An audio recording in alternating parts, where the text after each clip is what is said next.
The sky is the limit. For me, now, like, the goals are super high. The goals are never changing. And I'm never going to lower them because I have a disability or because I break a bone. Welcome to the PM Podcast, brought to you by EverTrue Studios, the show that takes you inside the lives of thought leaders, innovators, and changemakers in fundraising, philanthropy, and civil society. I'm your host, Jay Frost. Ryan Wilson is the founder and CEO of Team Trust Productions, one of the few disability-led video production companies in the United States. Through documentaries and fundraising films created with nonprofit organizations across the country, Ryan and his team work to place people with disabilities at the center of their own stories as creators, leaders, and narrators rather than subjects of sympathy. Ryan himself lives with osteogenesis imperfecta, or brittle bone disease, and his work is helping reshape how disability is represented in nonprofit storytelling and media. In this episode, we trace Ryan's journey from growing up with a disability that shaped his perspective on the world to building a company that dedicated itself to telling stories with authenticity, dignity, and trust. I think for me, I just moved to Colorado Springs like 4 or 5 years ago, and we have the Winter Olympics in 2 weeks. So in town, they have the Olympic and Paralympic Museum. They're going to light a cauldron, do a whole ceremony out of it. And somehow, some way, Jay, they want me to be a torchbearer for their ceremony. Man, what a mistake on their end. But there's something for you. I just found that out this morning. That's amazing. How does something like that happen? That's a great question. I don't really know. I got an email that they were looking for people to apply. And I'm like, what the heck? I applied and got a message this morning that they want me to do it. I'm not the only one. I'll be one of many, one of other athletes, but still a good opportunity. What does it really entail? Because I have this image of people, I don't know, running or biking or all these other things that they do in order to carry some torch from Greece to wherever the Olympics are. What does it really entail? Yeah, you're right. So this is just like a microscopic event in town. So Colorado Springs is Olympic City, USA. So we have the Olympic and Paralympic Training Center and then the Olympic and Paralympic Museum. So this event is put on by the museum. Basically, we're going around their property, their event space, holding the torch and going from one person to the next. And then at the end, they light a cauldron that'll be lit in honor of the Winter Olympics. The Olympics are something that most of us only understand at a distance. For that matter, most professional sports are something we don't really know. Yeah. Talk about your relationship to sport. I mean, when did that really begin for you? Oh boy, I feel like the interview just started here. Sports have been huge for me. So obviously I don't do any sports at the moment, but when I was a kid, I always wanted to be a basketball player.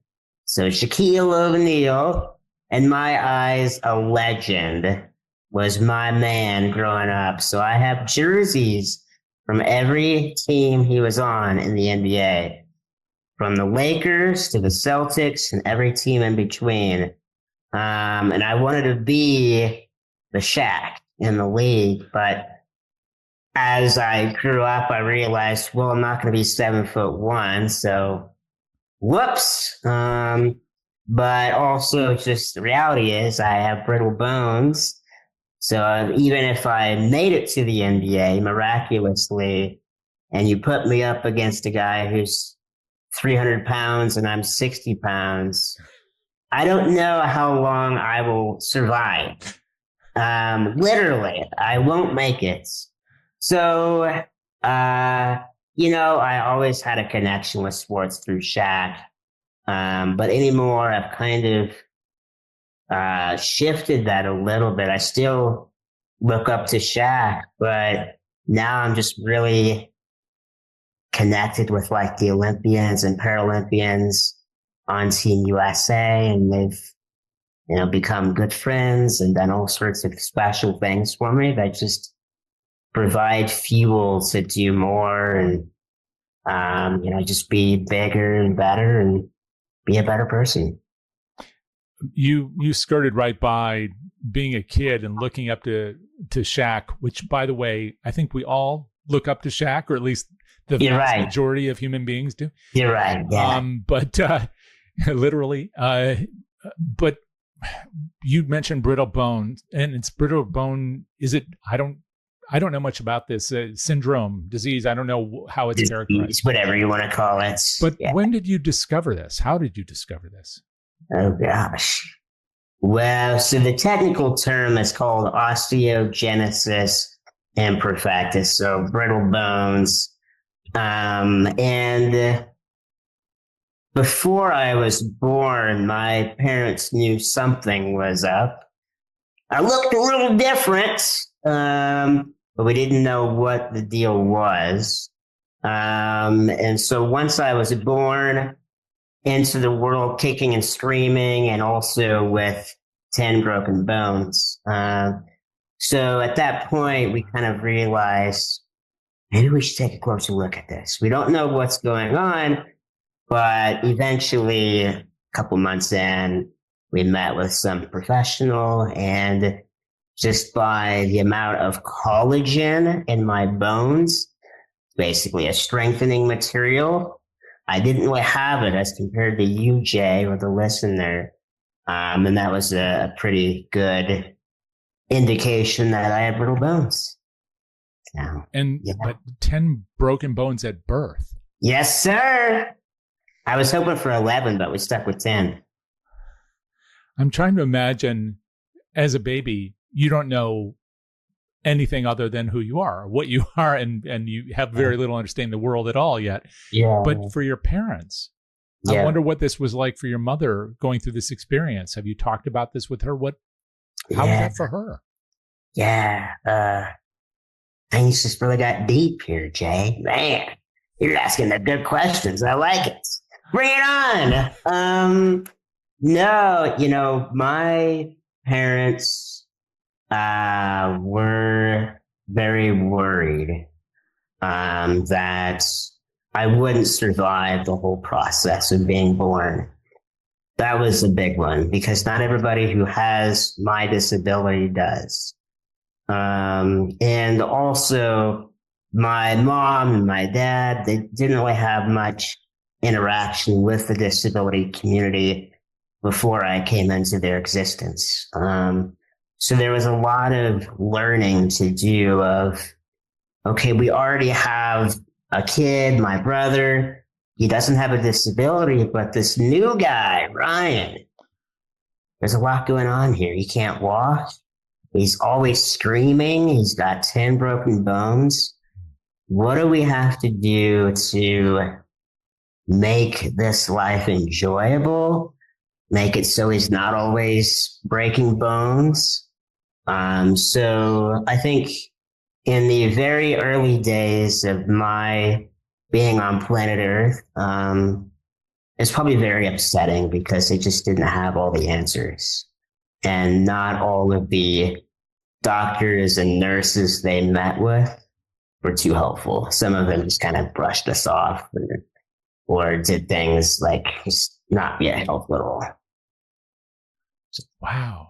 I'm imagining what it's like for new parents when their child has some kind of condition or situation and they don't know what to do about it. And then they're not getting much good advice from anybody. And that was, I don't know when you were born, but if it was during the early days of the internet, because I'm kind of ancient, then it wasn't as if they could just go to Google and figure this out. Yeah, I was born August 24th, 1995. Okay. Yeah, right before the internet. Yeah. You could not chat GPT me at that time. No. I have a feeling that despite how challenging that must have been for new parents, that they must have had some kind of sense of humor. Or did you just develop that entirely on your own? Because even talking these few minutes and the one chance we've had before, it's not just about this, it's about all things. You seem to be able to take the world wherever it is and then just enjoy it for what it is. Yeah, well, I appreciate your saying that. My parents are very good people. They've always been committed to going above and beyond for their kids. My dad passed away 4.5 years ago or so, and every day I treasure the memories we had together, and my mom still goes above and beyond to help me out. So I think from them, I just learned to, persist and stay committed on my goals and dreams. And then also just my dad had a sense of humor. I think I picked that up for the better or worse. And also the people I was around, my friends, other people with disabilities, they really changed my perspective on myself and on life in general.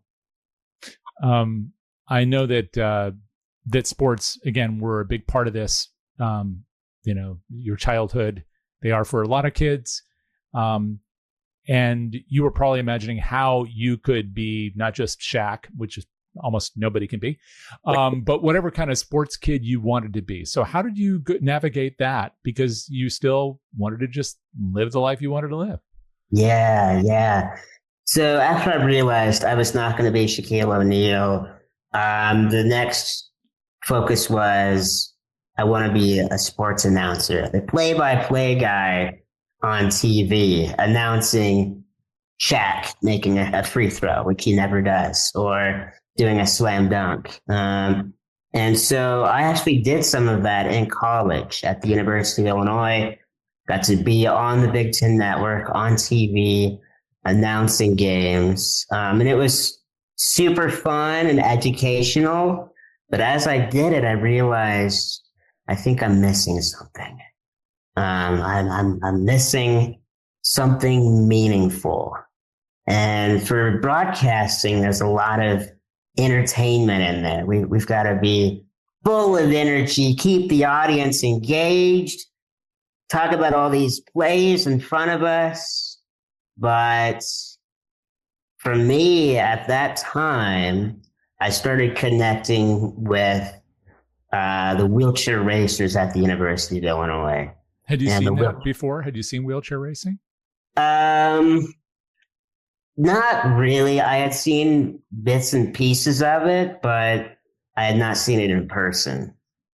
So these racers, they're in manual chairs, so they're pushing and they're doing marathons, 26.2 miles at 20 miles per hour. That's on a flat surface, downhill. I know of one guy, he's still alive. He hit 100 miles per hour going downhill in his wheelchair. Oh. Our racers don't like to do that, but it's an option. So just being around them, I just became super close with these athletes because they have huge shoulders from pushing 100 miles a week on the roads. And they are living such independent lives. And I'm like, man, why don't I look like that? Why don't I live like that? And so I just immersed myself in their worlds, and I heard about their stories. And the broadcasting was fun, but it didn't allow me an opportunity to tell the stories that really struck my heart. What were you studying at the time? Journalism. You were, okay. Yeah. So journalism does allow for a certain amount, but it is reporting. I mean, at some level, it is recording what somebody else said versus, creating a narrative. So how did you then imagine you'd be able to tell the stories differently? And how did that start? Yeah. Well, for one, with these wheelchair racers, nobody was telling their stories. And if they did, the story was focusing on their disabilities. So what they can't do how they're paralyzed, but yet they're so inspirational. And I mean, to a certain extent, they are inspirational, but not necessarily in that way. So for me, I wasn't focused on their disability. I was focused on who are they as human beings? How is this one person who has limited control of their hands becoming a dentist? How are all of these athletes being featured on ESPN and NBC, and we never hear about them? So yeah, I think it was just the perspective I have because I have a disability, and also these racers made the big mistake of opening up their worlds to me, because then I got to see who they truly were. Like, wow, this does not need to be in a story. This is just fun, super exciting. And because they trusted me, I feel like I could do anything. You know, one thing that strikes me about this is that the tendency to not report or not record or not tell the story of people is huge. Like you just said, this is true of so many people in so many ways. But also isn't there a tendency to lump people together who have a quote disability? In other words, your situation is different from every person you were meeting. The person who wanted to be a dentist and didn't have the complete control of their hands, but still want to pursue the dream, is different from the person with the big shoulders racing at 100 miles an hour down a hill, which still terrifies me that you said that. So, but those people, whatever their disabilities might be described by in medicine or the way they conveyed it to others who didn't know medicine, they were all different from one another. There's a huge diversity within the disability community. Yeah. How is it that so much of that gets ignored? Yeah, it's a great question. I think it comes down to understanding. There's just a lack of understanding about the disability community. Sometimes I think when the general population hears of a person being in a wheelchair, they automatically assume they're paralyzed. I've even had that in Colorado Springs. I had somebody think I was paralyzed because I was in a chair, and they just didn't quite understand how and why I was in a chair because of brittle bones. And also, the disability community is so diverse. It is challenging to understand, per se, all the different disabilities, when for me, I only can speak of the experiences of being in a wheelchair or having brittle bones. I don't know what it's like to be paralyzed or be blind. I could cover up my eyes and, kind of go around without eyesight, but that does not help me understand the experience of being blind. They go through so many things that I can't even imagine. And so, short and sweet, I think it's just the understanding. People don't go out of their way to learn what they need to understand kind of the different layers of disability.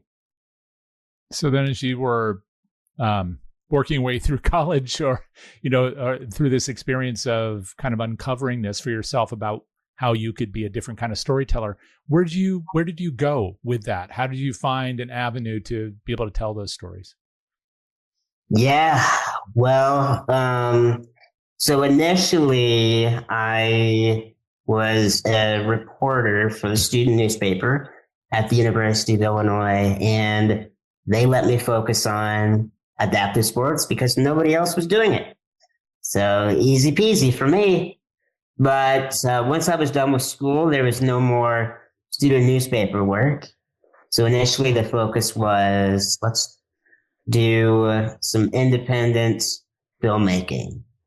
So I started following these athletes, filming them, taking thousands of pictures, hours of footage. That was great, and that was kind of a good stepping stone. But I will tell you, when you're going down the independent filmmaking route, man, it's tough to finance that stuff. Wow. So yeah, I had to get creative in how I was continuing my dreams and my goals. But ended up starting my own video production company, Team Trust Productions, and that's been a good avenue to continue to tell meaningful and strong stories. You did that almost immediately out of school? I mean, how soon did you form your own production company? Yeah, after school, right after school.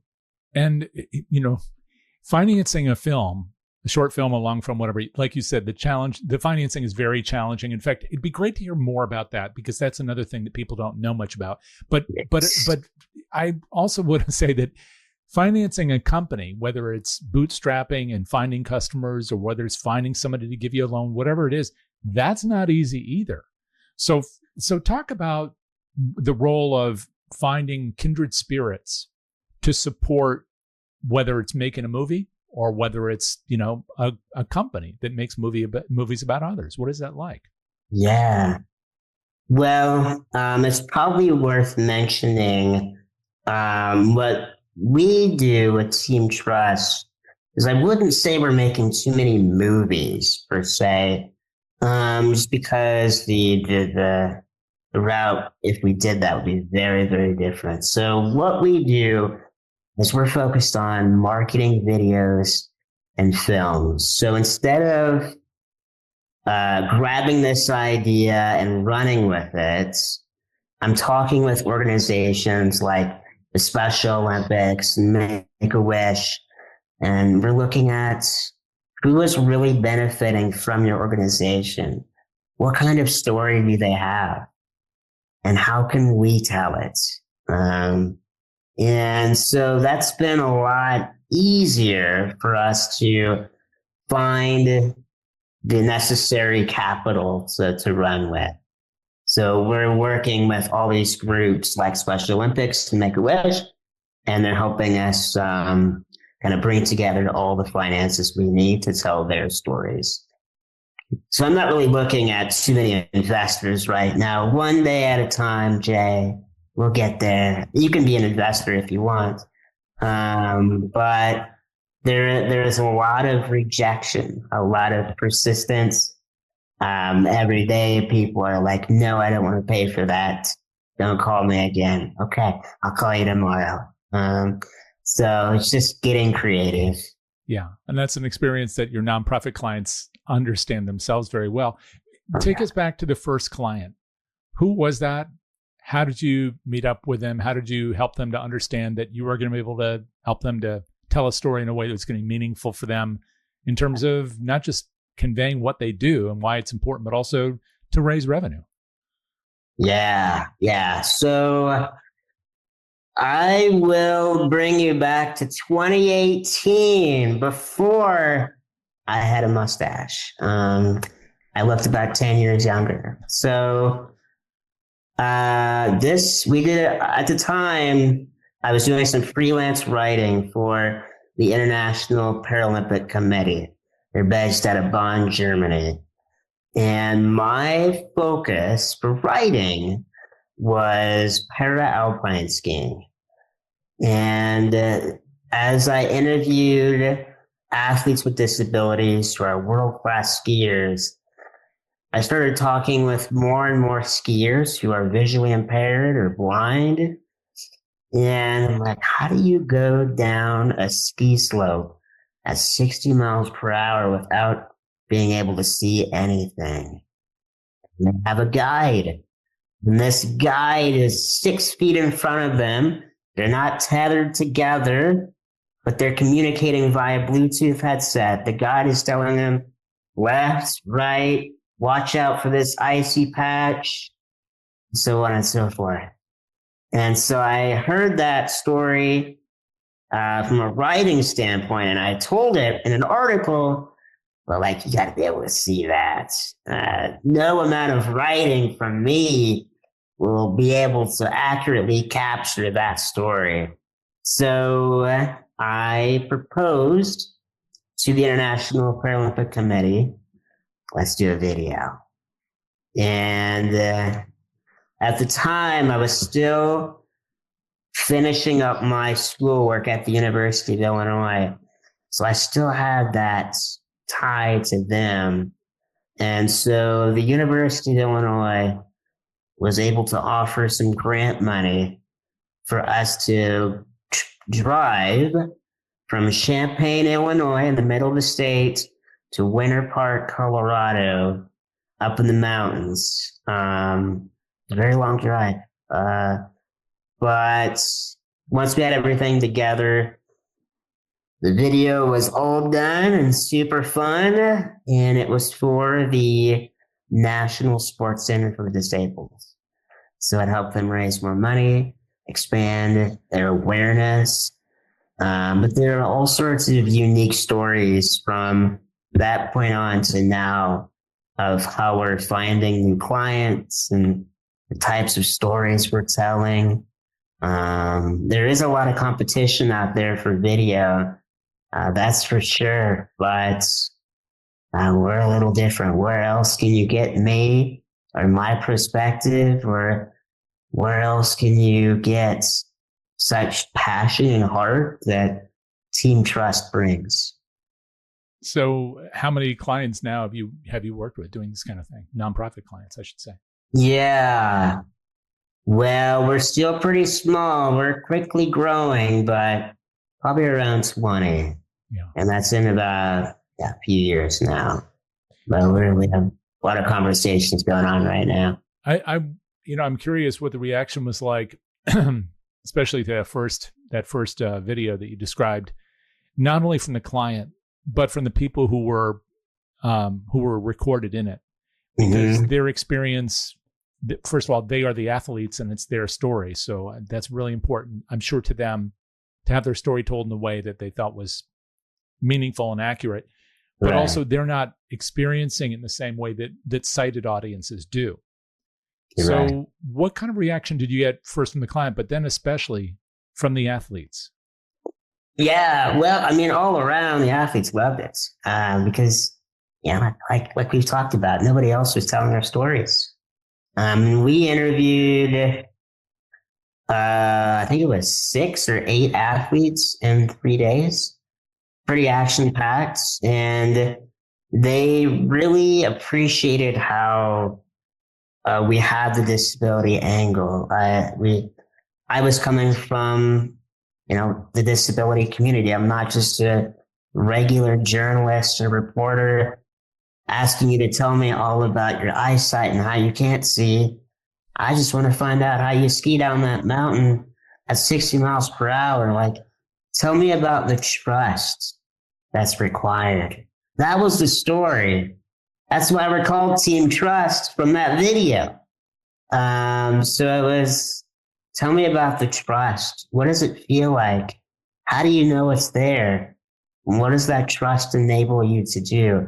So they loved the questions. There was no pushback there. And when the video was done, we wanted to make sure that the people in the video could experience it the same way everybody else did. So we added captions and we added necessary audio descriptions where we could.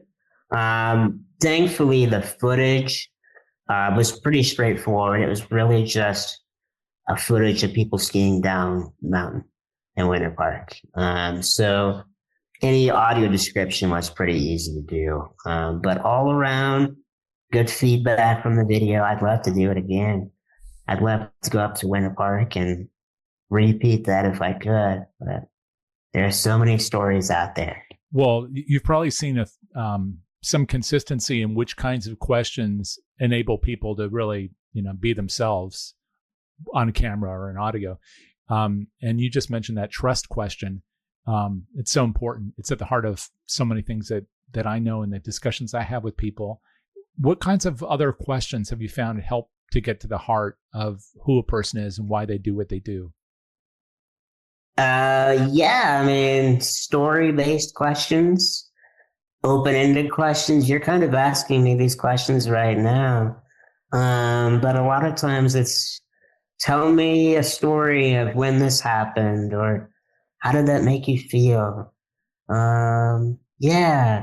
there's so many different layers to a human being. It's fun to explore. But yeah, I'm learning every day on how to ask better questions. But I think for our videos, it really helps if we can look at feelings and stories and meaning, how you interpret scenarios and situations. And just being a good listener. If it seems as if I don't care or I'm on my phone while I'm asking questions, the person on the receiving end of my questions, they don't care either. Yeah. That's going to be a quick interview. It's just showing I care. So what kinds of clients, what kinds of people are you looking to tell the stories of and with going forward?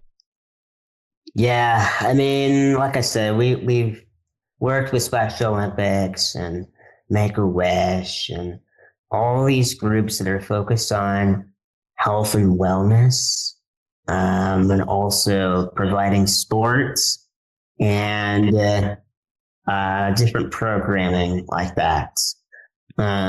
So ideally, I mean, there are tons of options out there. Every organization has their own story, and there are so many stories in there of how they made a difference. So really for us, it's been super beneficial to tap into groups that are hosting, bigger events. They're pretty easy to do. We have all these people grouped together for your event. If we can interview a few of them, get their stories, get some good footage, and that one video, if it's done right, could change everything for you. My skiing video that I did in 2018 changed everything. And I continue to talk about it almost 9 years later, 8 years later. So, is there a story that's really, I don't know, really hit your heart? That means something that sticks with you? Oh, they all do in their own way. The skiing video was one, just because it was so personal. Another one we did a couple years ago was we were working with this group out of Virginia, Arlington, Virginia area. And they're trying to finance or pay for a wheelchair accessible van. And this family needed a van so the daughter could stay independent, so she could continue to experience, the world, to go to the park and to do fun things. But those wheelchair accessible vans, wow, they're expensive. So this family put $80,000 on loan just to buy that van. And we had to get that money for them. There was no alternative. You either get the money and they have the van, or you don't get the money. And this very nice woman, great advocate for the disability community, loses so much independence. So I can just always relate to that story because I know how critical a van is to being able to do things. But because it's so expensive, it's really hard for anybody in a wheelchair to get around like the way they want to. My parents, really had to make some magic happen to buy their own van. But it's been very, very helpful. And so I always think about that story of, this is not a video. This is more than a video. This is a story that's driving change. So that one hit home. It strikes me that you're doing this for others, and you're doing it because you're interested in the stories and you think they need to be told. Have you had the opportunity to tell your story in that same way? Has somebody interviewed you in that way? Well, kind of. You have right now. So I think the second or third video we did was actually on me, and that wasn't the goal. So, 5 years ago or so, I started Team Trust, and I was just grinding 24/7, and realized that it's not healthy to do that. You should not work 24/7, and I did, and I fell out of my wheelchair. Not recommended either. So broke 3 bones, no big deal. Almost died. It's all good. So in my recovery, I interacted with many nurses and occupational therapists, physical therapists who went to Lincoln Land Community College. And that's where I went to school before I went to the University of Illinois. So from my hospital room, I pitched a story to Lincoln Land Community College of, hey, I'm stuck in the hospital right now. I'm an alum. A lot of your alumni help me out right now. And I also know you're expanding your nursing program. I see a connection here. And from the hospital bed, got a deal done. So that video was partially about me of what happened. How did we end up in this situation? And we kind of tied it into how Lincoln Land saved my life and all these good things. So yes, there was an interview of me in there. There's some very attractive clips of me doing physical therapy and occupational therapy with a brace on my arm and a sling on. But yeah, that was part of my story. I'm trying to remember now. It's something like 62 breaks or something that you've had. Yeah, I don't even know. I'm losing track. But yeah, last I thought it was like 60-ish. You might be right, 62. I don't really know. I don't keep track. I mean, some people with my disability, they've broken hundreds of bones. That's a lot. It's not a competition at that point. It's not when you want to win, I'm sure. You're right. You're right. No, I don't want to win that. No, I'm good with 60.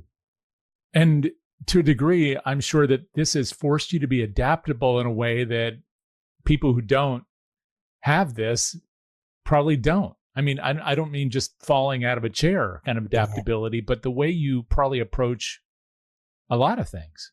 Yeah, absolutely. Yeah, transportation is one. Like if I don't have a van, how do I get around?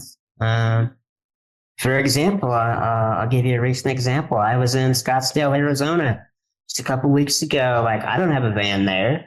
I didn't have anybody with me.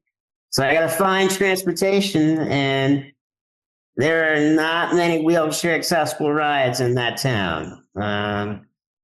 So you have to get creative. You got to work with people and finding solutions that make sense for all parties. So I'm always adapting. I'm always learning. I never used to live like on my own. I always had some caretaker with me, making sure I didn't fall, making sure I could, get up in the morning safely and, end my day safely and all that stuff. But during the pandemic, Jay, I got rid of all those caretakers. Wiped them out. No longer on my staff because I don't have a staff. It's just me. So, yeah, I'm always learning of what's good for me, what's not good for me. How do I adapt? Like this situation is clearly not built for me. This building is not constructed for a wheelchair user. But what can I do to make it work? And that's always a fun little game I have. It's not always fun, but it's a good game. Well, and I'm thinking that adaptation, that approach to just adapting to whatever your environment is, must also be a matter of adapting, not in any way diminishing, but adapting your dreams, right? Because if you wanted to be a basketball player when you were a kid, ultimately this wasn't about brittle bones. I guess it was more about not being 300 pounds and really and 7 feet, whatever he is tall. So you adapted to journalism, and then you adapted and redreamed and made your own media company. Where do you see this going next? What do you imagine for Ryan Wilson 20 or 30 years from now? The sky is the limit. For me, now, like, the goals are super high. The goals are never changing, and I'm never going to lower them because I have a disability or because I break a bone. Like, that's just going to happen. So for us, I mean, I want to continue to expand our impact in the nonprofit world. That's been a special area for us. It's been very meaningful, made a lot of difference. Raised a lot of money for our clients, but also kind of tapping into other industries where my perspective and lived experience can be valuable to them, and just expanding our reach overall. So I think right now we have teams in 21 states. So if we can expand to 50 and go outside of the U.S. and beyond, why not? So there's no limits. Well, that's it for this episode of the PM Podcast. You can learn more about Ryan's work at teamtrustproductions.com. Our thanks to our sponsor, Evertrue, the leader in donor engagement and fundraising intelligence, helping nonprofits find, engage, and inspire their supporters. Our producer is Jack Frost, and our theme music is Moving Out, Moving In by Jay Taylor, provided courtesy of Epidemic Sound. If you found this conversation valuable, be sure to subscribe wherever you listen to podcasts. And don't forget to check out our sister shows, Frontlines of Social Good and How to Raise, all a part of the Philanthropy Mastermind series. Until next time, I'm Jay Frost. Thanks for joining me.